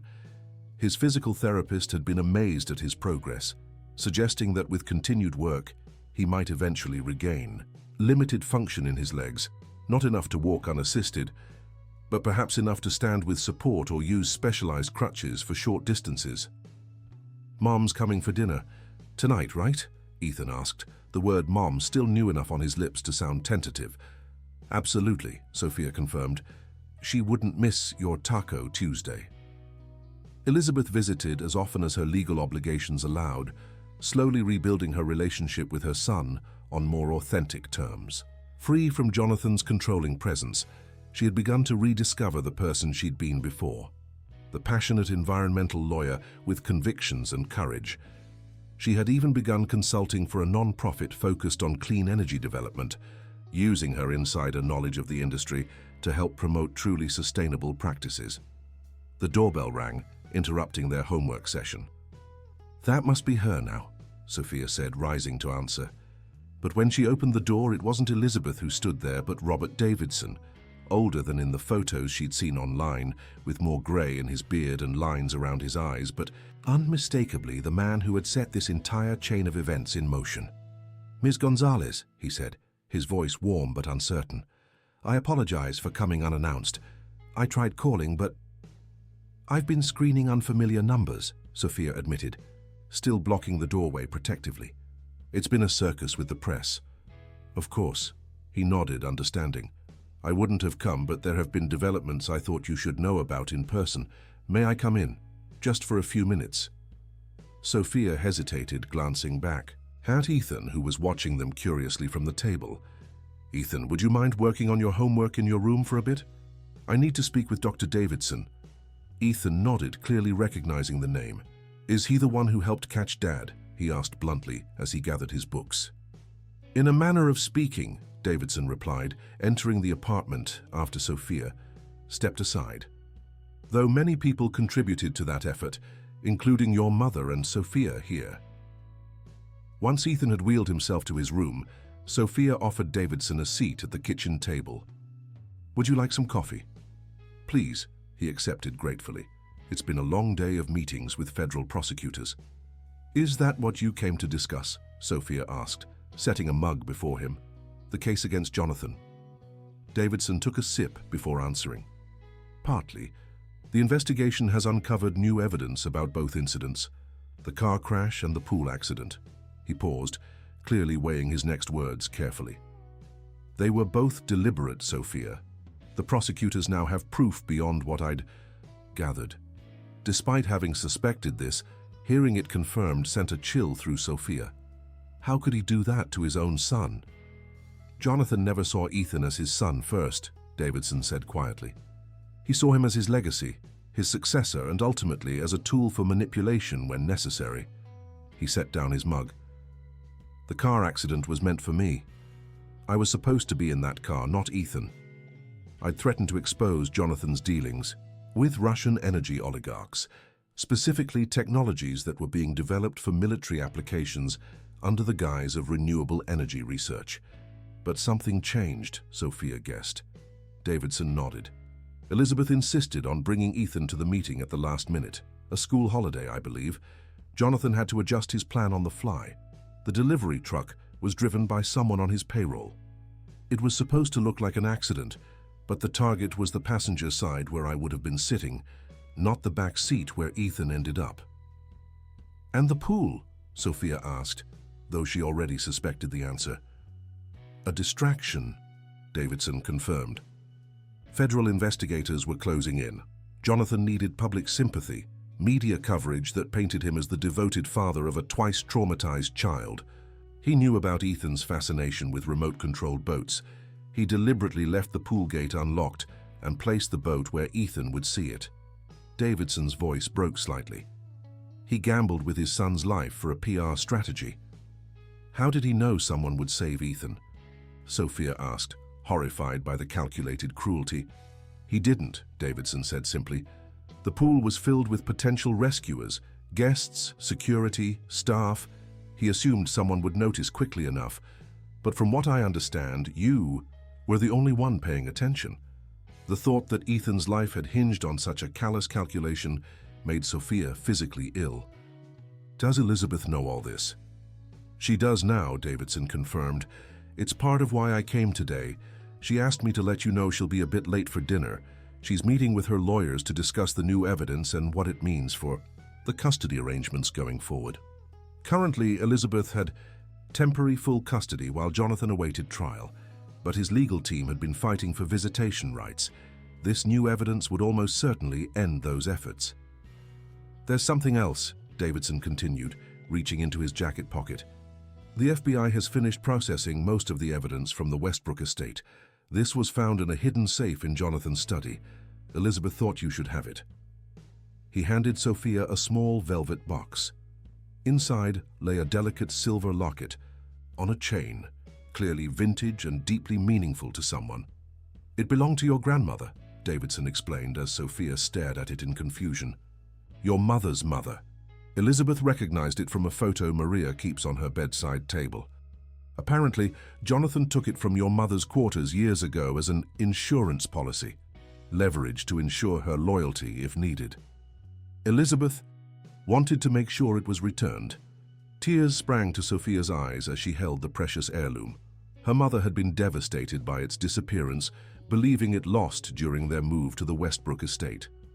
That Jonathan would steal something of such profound sentimental value simply to have potential leverage was yet another reminder of his fundamental cruelty. "Thank you," she said softly, closing the box and tucking it safely away.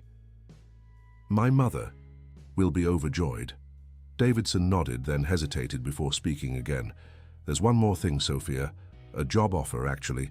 The board of directors of what was formerly Westbrook Energy, now renamed Horizon Sustainable Technologies, is restructuring the company.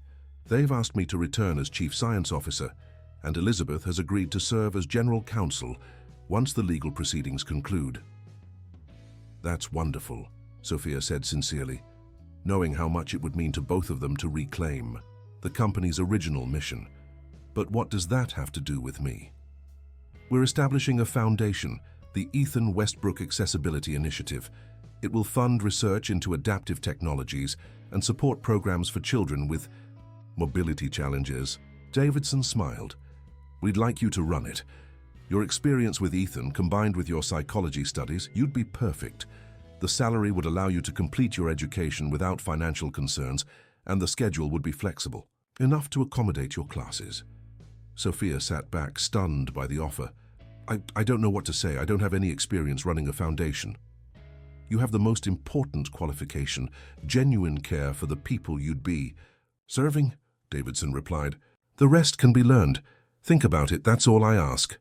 Before Sophia could respond, the door opened and Maria entered, laden with grocery bags. Mija, can you help me with... She stopped short at the sight of their visitor. Dr. Davidson. Mrs. Gonzalez, he greeted her, rising from his seat. I was just leaving, but before I go... He glanced at Sophia, who nodded encouragement as she retrieved the velvet box. Mama, she said softly, holding out the box. Dr. Davidson brought something that belongs to you. Maria set down her groceries, confusion evident on her face, until Sophia opened the box. Her hand flew to her mouth, tears immediately welling in her eyes. My mother's locket, she whispered, taking it with trembling fingers. How? It was found among Jonathan Westbrook's possessions, Davidson explained gently. Elizabeth recognized it and wanted to ensure its return. Maria clutched the locket to her chest, overcome with emotion. I thought it was lost forever. This is... thank you. After Davidson left, promising to be in touch about the foundation position, Maria and Sophia worked together to prepare dinner, the recovered locket now hanging around Maria's neck where it belonged. So, Maria said as she chopped tomatoes, for the tacos, a foundation director. Quite a step up from caretaker. I haven't said yes yet, Sophia reminded her. It's a huge responsibility. But one you're perfectly suited for, her mother countered. You've always had a gift for seeing people's needs and meeting them where they are. Isn't that what this foundation would do? Before Sophia could respond, there was another knock at the door.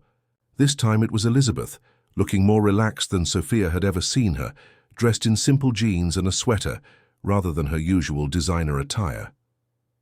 Sorry I'm late, she apologized, hugging Ethan as he wheeled himself out to greet her. The meeting with the lawyers ran long. Robert told us, Sophia said, taking Elizabeth's coat, about the new evidence. Elizabeth nodded, her expression somber but resolute. Jonathan won't be getting visitation rights. Not now, not ever. If I have anything to say about it, she knelt beside Ethan's wheelchair. How do you feel about that, sweetheart? Ethan considered the question with his usual thoughtfulness. Sad, I guess, but also relieved. Dad always made me feel like I was disappointing him by not getting better faster. You have nothing to prove to anyone, Elizabeth assured him, stroking his hair. Your only job is to be exactly who you are. Does this mean we're staying here? Ethan asked, glancing around the small apartment. With Sophia and Miss Maria? Elizabeth exchanged a look with Sophia. Actually, I've been looking at houses nearby. Nothing fancy, but with enough space for all of us, if that's something Sophia and Maria might consider. All of us? Maria repeated, surprised. I can't imagine raising Ethan without you both, Elizabeth admitted. These past months, watching how you care for him, how you've created a real home here. It's everything I wanted for him, but didn't know how to provide. She straightened up, suddenly self-conscious. Of course I understand if you prefer your independence. Let's discuss it over dinner, Maria suggested diplomatically. The tacos are ready, and we have much to celebrate tonight. As they gathered, around the small kitchen table, Elizabeth Westbrook, once the trophy wife of a millionaire, Maria Gonzalez, the housekeeper who had become indispensable, Sophia, whose courage had helped bring truth to light, and Ethan, the boy whose resilience continued to inspire them all, Sophia realized they had become something none of them had expected, a family. Not the traditional kind, not one bound by blood or legal documents, but something perhaps more meaningful, a family chosen deliberately, built on mutual respect and genuine care. "I have news too," Ethan announced as they passed the food around. "Dr. Winters says I can start using the parallel bars next week. I might be able to stand by myself soon." "That's wonderful," Elizabeth exclaimed, genuine pride lighting her features. "We'll all be there to cheer you on." And guess what else? Ethan continued, excitement building. "My new friend Jake from school invited me to his birthday party. At the aquarium, he said they have a touch tank where you can feel real stingrays swimming under your hands." As Ethan chatted on about marine life and his new friends, Sophia caught Elizabeth's eye across the table. The gratitude and contentment she saw there reflected her own feelings perfectly. They had all been through a storm, but had somehow emerged on the other side, battered but intact, with unexpected treasures salvaged from the wreckage. Later that evening, after Ethan had gone to bed and Maria had retired to her room, Sophia and Elizabeth sat on the small balcony of the apartment, sharing a bottle of wine under the stars. "Robert told me about the foundation offer," Elizabeth said, swirling the wine in her glass. "I hope you'll accept." "I'm still considering it," Sophia replied. "It's an amazing opportunity, but you're worried about crossing boundaries," Elizabeth finished for her, "moving from caretaker to colleague, from employee to friend." Sophia nodded, surprised by Elizabeth's perception. "Those boundaries were artificial to begin with," Elizabeth said softly. "Created by Jonathan's worldview, where everyone had their assigned place. But real relationships don't work that way. They evolve, they grow, they transform." "Like ours has," Sophia acknowledged. "Exactly." Elizabeth turned to face her directly. "When you pulled my son from that pool, you didn't do it because it was your job or because you expected a reward. You did it because that's who you are, someone who acts without hesitation when others are in need. Anyone would have done." "The same," Sophia demurred. "But they didn't," Elizabeth reminded her. "You did, and then you stayed, even when it became dangerous. You protected Ethan when his own father would use him as a pawn." She reached across to squeeze Sophia's hand. "The foundation needs someone with that kind of moral compass, someone who sees people, not assets or liabilities." Sophia felt the weight of the decision, but also the rightness of it. "I'll need to adjust my class schedule." Elizabeth's face broke into a genuine smile. "Is that a yes?" "It's a yes," Sophia confirmed, returning the smile. "On one condition, that we maintain this, whatever this is, this family we've created." "I wouldn't have it any other way," Elizabeth promised. As they clinked glasses to seal the agreement, Sophia thought about the strange journey that had brought them to this moment. A pool accident that wasn't really an accident. A rescue that had led to discoveries far beyond what anyone could have anticipated. A household staff position that had evolved into something far more meaningful. The moon rose higher over the small balcony, casting silver light over the new life they were building from the ashes of what had come before. In the bedroom beyond the living room, Ethan slept peacefully. No longer the lonely boy in the mansion, but a child surrounded by people who saw him for exactly who he was. Tomorrow would bring new challenges: the ongoing legal proceedings, the foundation's development, the search for a house that could accommodate their unconventional family.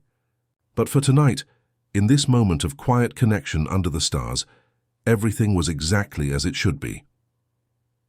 Sophia had once believed that saving Ethan from drowning was the most important thing she would ever do. Now she understood that the real rescue had been mutual, each of them saving the others in different ways, creating together something stronger and more beautiful than any of them could have built alone.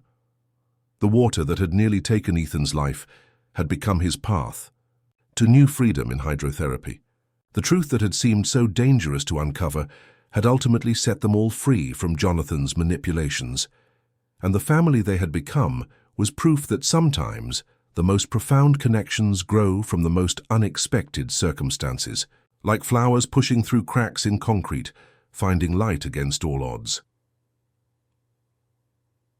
Fim da Historia. Dear listeners, we hope you've been moved by this journey of courage, truth, and unlikely family bonds. For more emotionally gripping stories like Sophia and Ethan's, we've prepared a special playlist of equally captivating narratives. Find it by clicking to your left. If this story touched your heart, please subscribe to our channel and give this video a thumbs up. Every day we bring you unique stories that explore life's complexities and the human capacity for resilience and connection. Don't miss our upcoming content, and we'd love to hear your thoughts in the comments section below.